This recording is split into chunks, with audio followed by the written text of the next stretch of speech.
Well, kia ora, and welcome to the Dawn Chorus for Friday, July the 25th. I'm Bernard Hickey for the Kaka. This is my daily podcast, an occasional video that goes out with an email newsletter on Substack called the Kaka. It's all about Aotearoa's political economy and what's happening in housing, climate and poverty. Today, I wanted to start off and focus on a big new report that came out yesterday from the Institute of Democracy and Economic Analysis. It's a great piece that's come out from Max Rashbrook. It's all about connecting people who are out of work with jobs that pay and mean they can pay tax and have a better life. It's all about essentially investing more in active labour market policies and getting more people in work.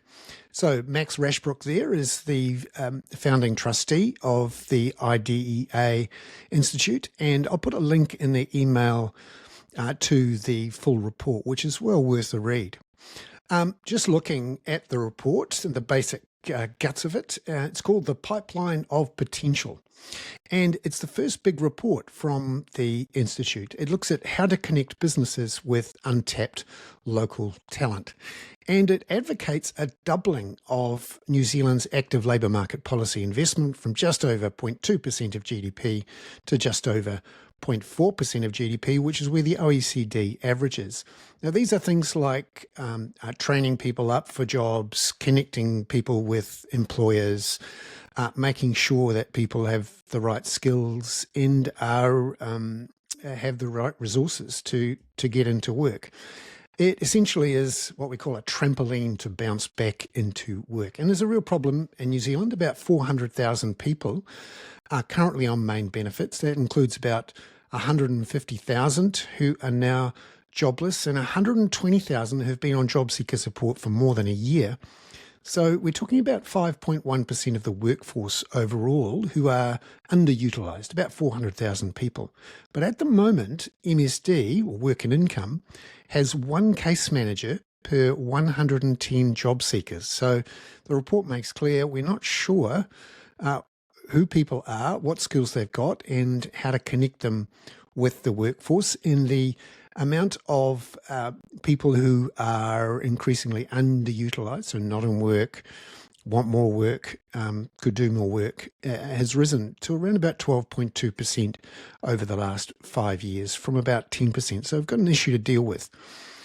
The policies advocated in this report are essentially a trampoline that pays for itself. So if we're going to double the amount of spending to over $1 billion, you need to make sure that it's going to pay for itself. So there are policies that can be used, and Max refers to a couple in Europe and the UK in particular, policies that have increased the chances of people getting work from around about 50% to 62%.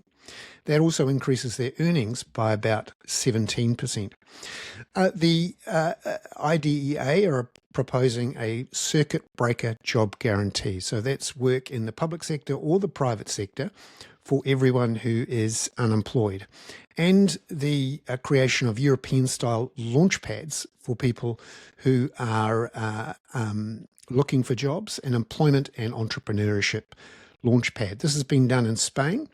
This is where people meet 3 to 5 times weekly at the launchpad for 5 months. And that actually increased the chances of getting work in Spain by 21 percentage points. And yes, it costs some money to set up, but the benefits in terms of the increased tax revenues, the lower benefit costs were about €2.8 for every euro spent. Now, elsewhere in the news today, there's a couple of employment situations I think it's worth looking at. This is the Firefighters Union and the Secondary Teachers Union are in negotiations with effectively the government at the moment about pay deals. So the Secondary Teachers Union have rejected a proposal from the government for a 3% wage increase over 3 years, so an average of 1% a year. Now that's down from 14.5% from 2023 to 2026. So that's for every 3 years, so about 4.5% per year, and 10% from 2019 to 2022, so about 3.3%. Now, the PPTA have rejected that. Obviously, it's a real wage cut. Same for the firefighters union, who are in negotiations with with Fire and Emergency NZ. They've received a pay offer of 5.1% over 3 years. They haven't actually had a pay increase since 2023. So, in effect, it's 5.1% for 5 years. That's been rejected by the union. This is all part of the government's hopes to reduce the deficit and reduce the borrowing. But what it's doing, of course, is imposing real wage cuts on people in the public service. Don't be surprised if people jump on a plane to Australia when that sort of thing is happening.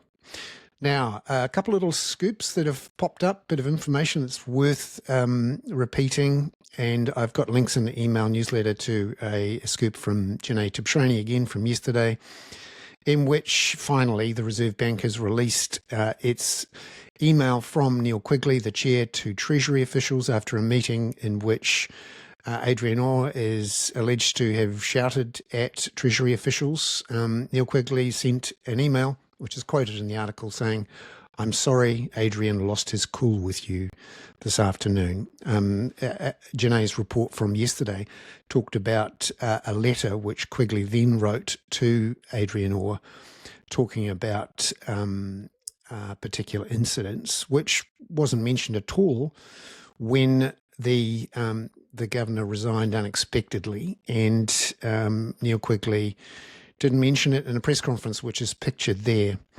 That is a problem for the finance minister, who only found out about this yesterday, which not a good look, I have to say.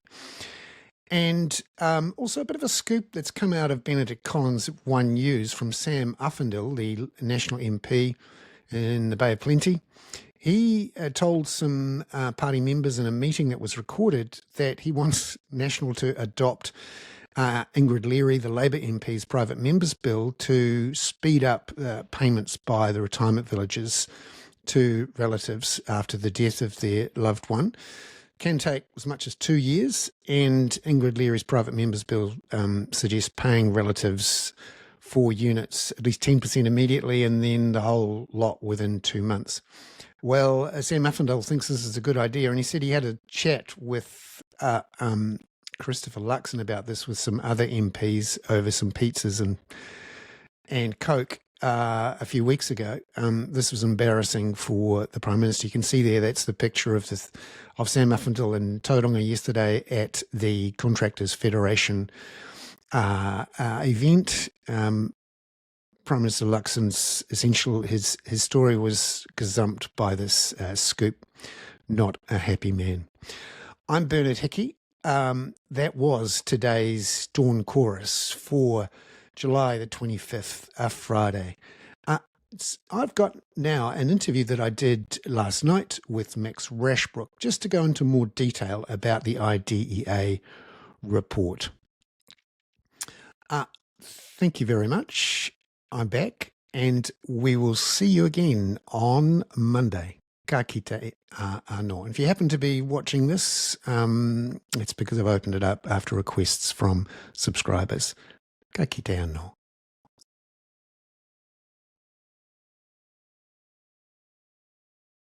Well, kia ora, and welcome to a pop-up version of The Hoon to Max Rashbrook from the Institute for Democratic and Economic Analysis. Max, lovely to have you on the show.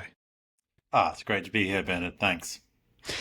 Could you tell us what you've produced in this big new report and why you've chosen this topic first? Yeah, so we decided to talk about welfare to work policy, active labour market policy first up, because we're a think tank that's devoted to tackling poverty and political exclusion, and obviously helping people move off welfare into paid work can be a really big part of improving people's living standards and reducing poverty and economic exclusion.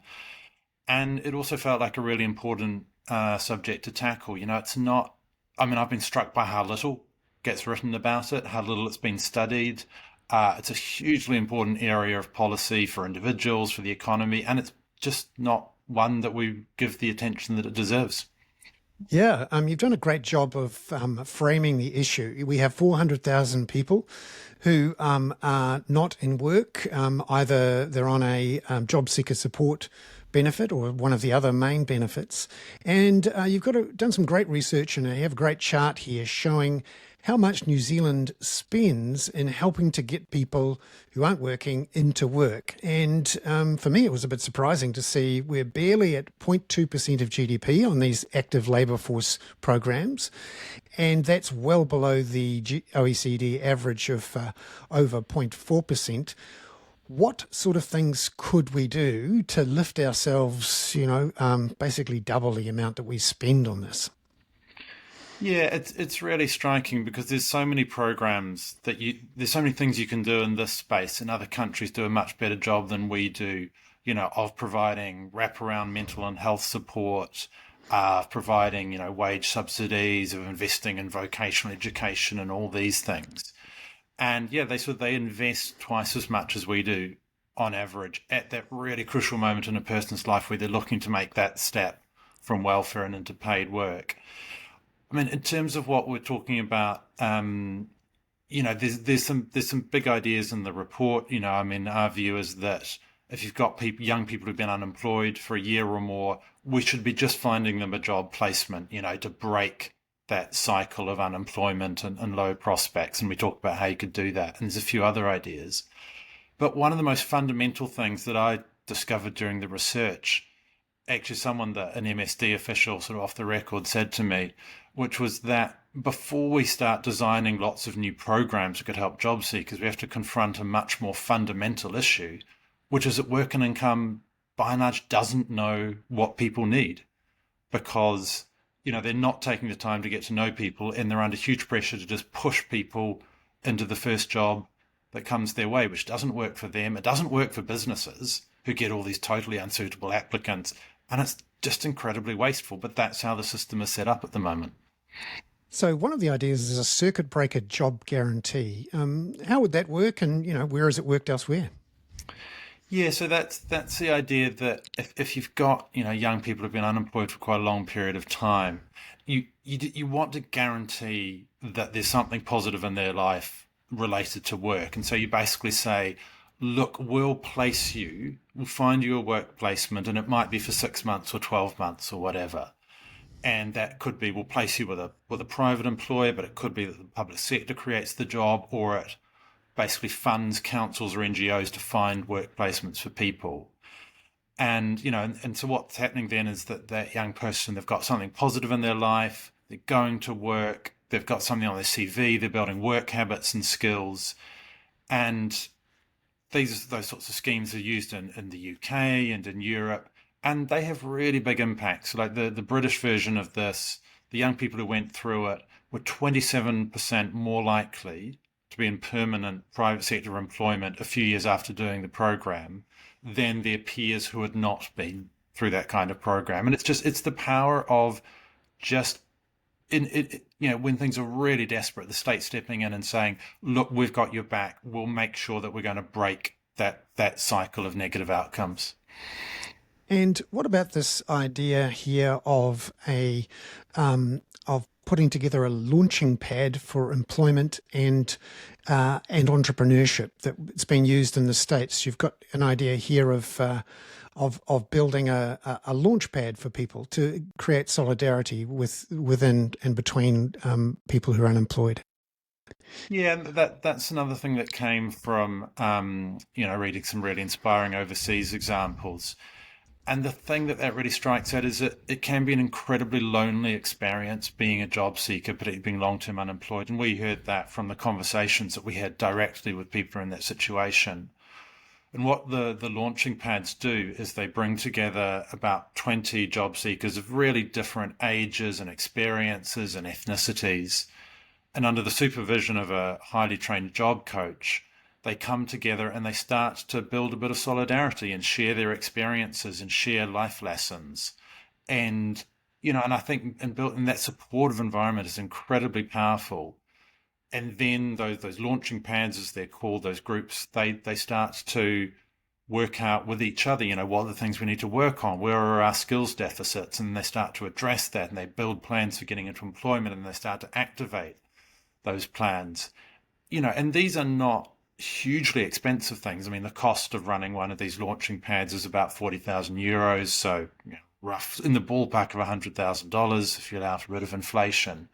And again, incredible outcomes. People who go through them are, like, if the average person is, beneficiary has about a 40% chance of getting into work, these people have a 60% chance. It's really transformative, and it comes from building that solidarity, which I think is so important.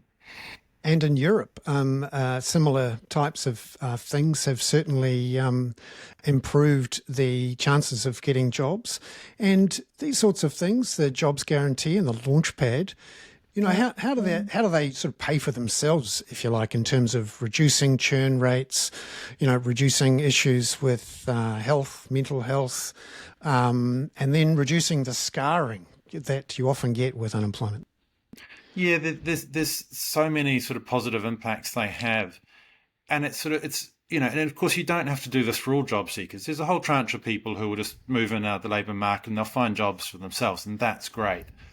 We're talking here about people often who've got real barriers, and it can be poor physical and mental health, or poor skills, or lack of self-confidence, or all sorts of other things. So you really need, and we're all better off if you invest in people at that moment in their lives. And like internationally, so, going through one of these schemes, on average lifts people's employment rates by in the region of 10%, lifts their earnings on average by 17%, in the big picture level, really high level spending on these issues, has a very significant downward pressure on unemployment.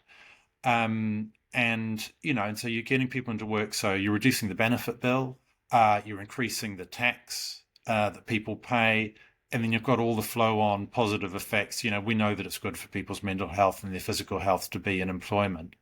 And even the current government, which isn't particularly fond of spending money, in the budget they put $340 million aside for these to continue Labor's previous programs in this area. And then right underneath that in the budget, there was a savings line of $140 million just in the first 4 years from these programs, and just the savings from not paying benefits.